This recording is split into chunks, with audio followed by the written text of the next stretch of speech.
আলাইকুম। আপনি অবশ্যই এই ভিডিওটি শেষ পর্যন্ত দেখে যাবেন। যদি আপনার স্বামীর সাথে আপনার বনিবনা না থাকে এবং আপনার স্ত্রীর সাথে আপনার বনিবনা না থাকে এবং সারাক্ষণ আপনাদের বাসায় ঝগড়া থাকে, আমি আজকে আপনাদেরকে কোরআনীভাবে একটি আমল দিয়ে দেব। একেবারে ছোট্ট এই আমলটি ইনশাআল্লাহ আপনার জীবনে বড় পরিবর্তন নিয়ে আসবে। কারণ আমাদের জীবনে যত দুঃখ কষ্ট, যত পেরেশানি, যত দুশ্চিন্তা, যত রোগ, এগুলো সম্পূর্ণ স্বামী স্ত্রীর ভেজাল থেকে হয়ে থাকে। আপনার যদি আল্লাহ তাআলার এই একটি নাম পড়ুন, ইনশাআল্লাহ আপনি এখান থেকে চির মুক্তি পাবেন।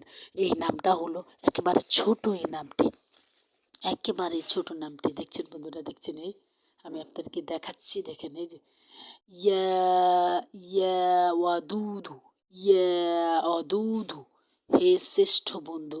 এই পাক নাম 1001 বার পড়িয়া খাদ্যদ্রব্যের উপর, অর্থাৎ যে কোনো খাদ্যদ্রব্যের উপর ফুকিয়া অর্থাৎ ফু দিয়ে স্বামী স্ত্রী খাইলে অবাধ্য স্ত্রী স্বামীর প্রেমে মত হয় এবং অত্যন্ত তাবেদার হয়। আপনি যদি অবশ্যই দুঃখে কষ্টে পেরেশানি থাকেন তাহলে এই আমলটা করে দেখেন। যদি এই আমল রসুলে আপনার কিচ্ছু না হয় তাহলে আপনি এসে আমাকে গালিগালাজ করবেন, আমি সব গালি আমার মাথা পেতে দেব নিব। কারণ আল্লাহ তাআলার নামে এত গুণ, এত মানে শক্তি, এটা শুধুমাত্র যারা মুসলিম তারাই জানে। আপনি যদি একজন মুসলিম হন তাহলে আমার এই ভিডিওটি লাইক কমেন্ট করবেন, শেয়ার করবেন এবং আমার চ্যানেলটাকে সাবস্ক্রাইব করবেন এরকম সুন্দর সুন্দর ভিডিও পেতে। ভালো থাকবেন।